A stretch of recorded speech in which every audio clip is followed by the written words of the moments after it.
It's a cold January night in Yakima, Washington, and a young mother is rushing her feverish child to the hospital.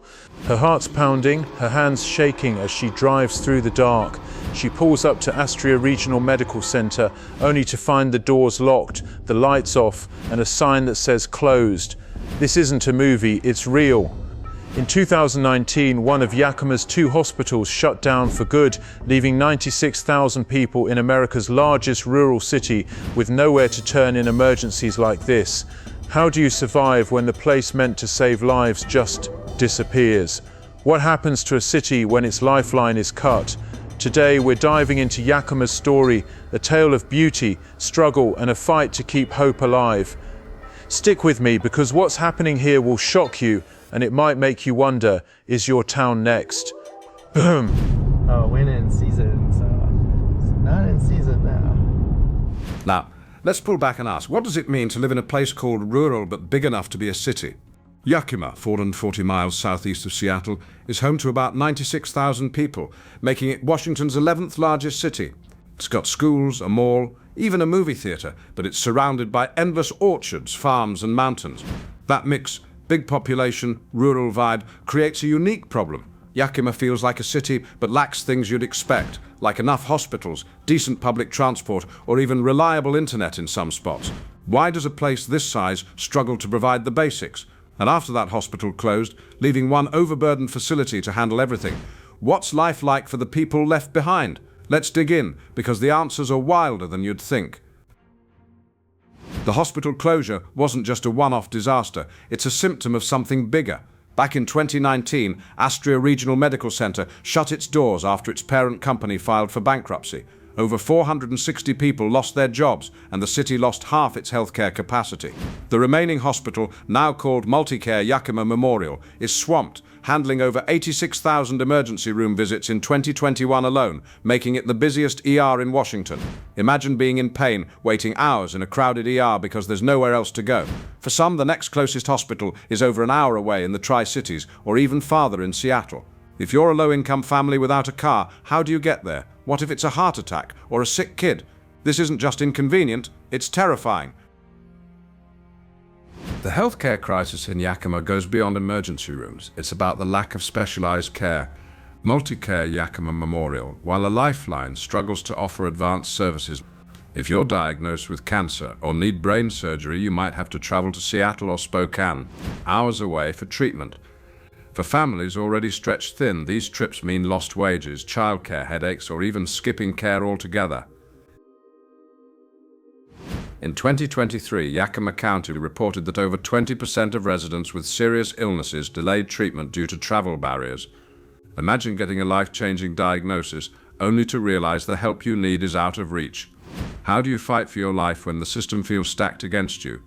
This gap in specialty care makes Yakima's healthcare desert even harsher. Nurses at Yakima's local hospital are taking action in their fight for better wages. Why did this happen, and could it get worse? Running a hospital in a rural place like Yakima is a money pit. It's expensive to pay staff, keep equipment up to date, and serve a spread-out population where many can't afford high bills.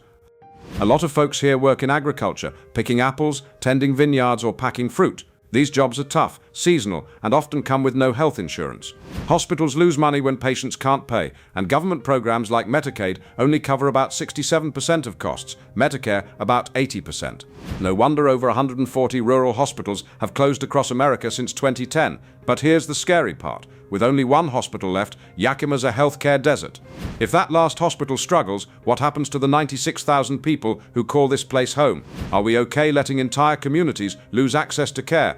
Let's talk jobs, because that's another piece of this puzzle. Yakima's economy is built on agriculture. It's one of the world's top apple-growing regions. Sounds great, right? But what happens when a drought hits or global prices drop? A bad harvest can mean no work for months. Farm jobs pay about $15 to $20 an hour, and they're seasonal. Try raising a family on that when rent's climbing and groceries cost more every year. Yakima's unemployment rate is around 6%, higher than the national average. Can you imagine working your tail off, only to worry about paying bills when the season ends? Why is it so hard for a city this big to create steady, good-paying jobs? And what does that do to the people trying to build a life here? Here's another twist. Yakima's young, About 25% of the population is under 18, more than most places in Washington. That's a lot of kids, a lot of families counting on this city. But with hospitals closing, jobs drying up, and schools stretched thin, young people are leaving. They head to Seattle or Portland for better opportunities, creating a brain drain that's hard to reverse. Have you ever watched a place you love lose its spark because everyone's moving away? Yakima's fighting to keep its youth, but when basics like healthcare and internet aren't guaranteed, why would they stay? How do you convince someone to bet on a city that feels like it's slipping? Now, let's talk environment, because Mother Nature's throwing curveballs. Yakima's sunny, dry climate is perfect for apples, cherries and hops, but climate change is shaking things up. Droughts are hitting harder, and the Yakima River, which waters the valley's crops, sometimes runs low. Less water means fewer crops, which means less money for workers and businesses. What happens when the industry that defines Yakima starts to falter? Could the city survive if farming takes a hit? And then there's wildfires. In 2020, smoke from nearby fires made Yakima's air some of the worst in the world.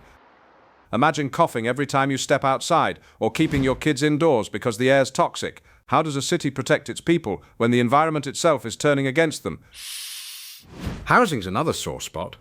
The median home price in Yakima is around $300,000, which sounds decent, until you remember most jobs here don't pay big.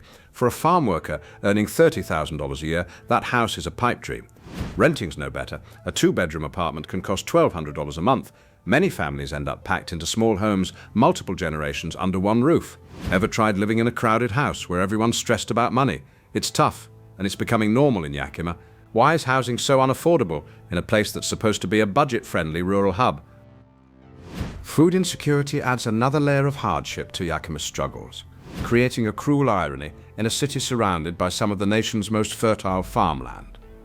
Despite producing apples, cherries and hops for the world, about 15% of Yakima County residents faced hunger in 2024, with many families skipping meals or relying on food banks. Right now in Washington State, food insecurity is high and growing, unfortunately.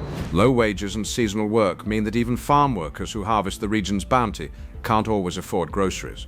Local food banks like Second Harvest served over 20,000 people monthly last year, but demand often outstrips supply. Imagine working in fields bursting with fruit, yet going home to an empty fridge. How does a community known as the fruit bowl of the nation let its own people go hungry? This paradox deepens the economic strain, making survival feel like a daily battle for too many. Education's a big deal too, especially with so many kids, but Yakima's high school dropout rate is about 10%, higher than the state average. Why? Some teens have to work to help their families afford food or rent. Others go to schools that don't have enough counselors or programs to keep them on track. Imagine being 16 and choosing between studying and working to keep the lights on. It's a brutal choice, and when kids drop out, they're more likely to get stuck in low-wage jobs, which traps Yakima in a cycle of poverty. How does a city break free when its schools can't keep up? Crime's another shadow hanging over Yakima. The violent crime rate is about 4 per 1,000 people, higher than the national average. Gangs are a problem, often tied to poverty and a lack of opportunities for young people. If you're a parent, how do you keep your kids out of trouble when the streets feel risky? With fewer resources for police or community programs, crime could creep up. Picture feeling nervous walking to your car at night in your own neighborhood. What's it like to live in a place where safety isn't a given? But hold on, Yakima's not just a list of problems, it's got heart. About 45% of the population is Hispanic, bringing vibrant culture from tamale festivals to colorful markets. Ever tasted a homemade tamale or danced at a community fiesta? That's Yakima's soul. The people here are tough, rallying to save their hospital, experimenting with water-saving crops and building community programs. But can their spirit overcome the massive hurdles, hospital shortages, job instability, environmental threats? That's what keeps you watching, isn't it? Infrastructure is another sore point. Ever dealt with spotty internet or bad roads? In Yakima, high-speed internet isn't everywhere, especially in rural pockets. In 2025, when school, work, and even doctor visits are online, that's a crisis. Kids can't do homework, businesses can't compete. Some areas still use septic systems instead of modern sewage. Why is a city this size stuck in the past? And transportation, the bus system's limited, so without a car, getting to work or the store can take hours. Imagine walking miles for groceries because the bus doesn't come. How long can a city function when it's this hard to get around? Mental health is a quiet crisis here. With all these challenges, it's no shock that Yakima County has one of Washington's highest suicide rates, especially among youth. There aren't enough mental health providers, and the ones available are often too expensive or booked. If you're struggling, where do you turn when help's out of reach? This hits hard in a place where stress from money, health, or safety is constant. Could you cope without someone to talk to? So what's next for Yakima? The opioid crisis is tearing through Yakima, leaving families and communities in its wake. Yakima County has one of Washington's highest rates of opioid-related deaths, with over 100 overdoses reported in 2024 alone. Limited access to addiction treatment, compounded by the hospital closure and a shortage of mental health services, means many struggling with addiction have nowhere to turn. Rural areas like Yakima often lack detox centers or rehabilitation programs, and the nearest facilities are hours away. Imagine watching a loved one spiral into addiction, knowing help is too far or too expensive. How does a city fight a drug epidemic when its healthcare system is already on its knees? This crisis fuels crime and homelessness, deepening Yakima's struggles and testing the resilience of its people. Water rights conflicts are another ticking time bomb for Yakima, threatening the lifeblood of its agricultural economy. The Yakima River Basin is a battleground for competing claims between farmers, Native American tribes like the Yakima Nation, and environmental groups fighting to protect endangered fish. As droughts worsen, water allocations are fiercely contested, with some farmers losing access to irrigation during critical growing seasons. In 2024, court battles over water rights left small farmers struggling to survive, while the Yakima Nation pushed for their treaty-guaranteed access. Picture a farmer watching crops wither because legal disputes cut off their water. Can Yakima's economy hold up when its most vital resource is caught in a tug-of-war? This conflict risks fracturing the community and undermining its agricultural foundation. Homelessness is surging in Yakima, a stark symptom of its economic and social challenges.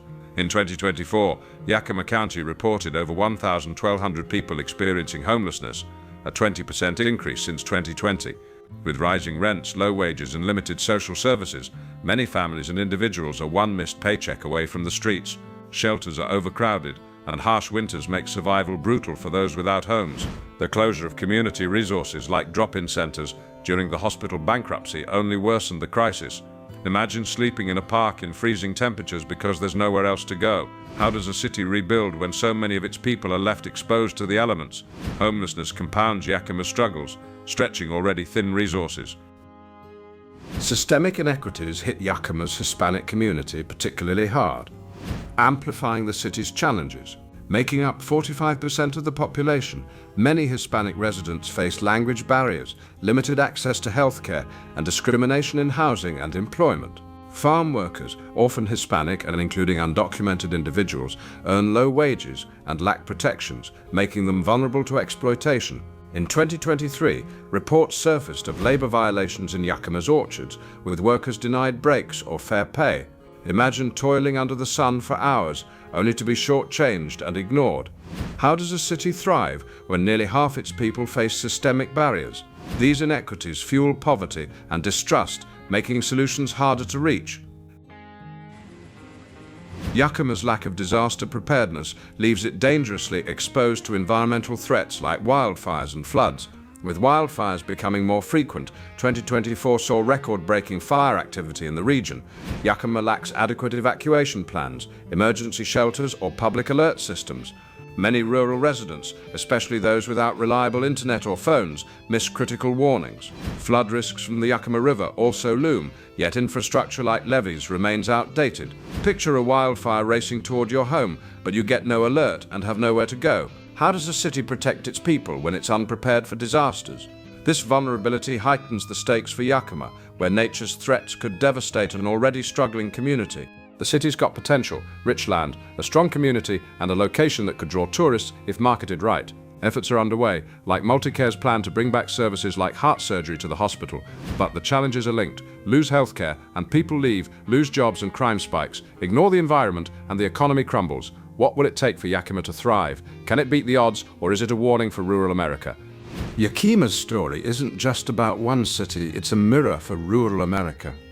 Towns everywhere are losing hospitals, jobs, and hope. If Yakima can't solve these problems, what's next for other places?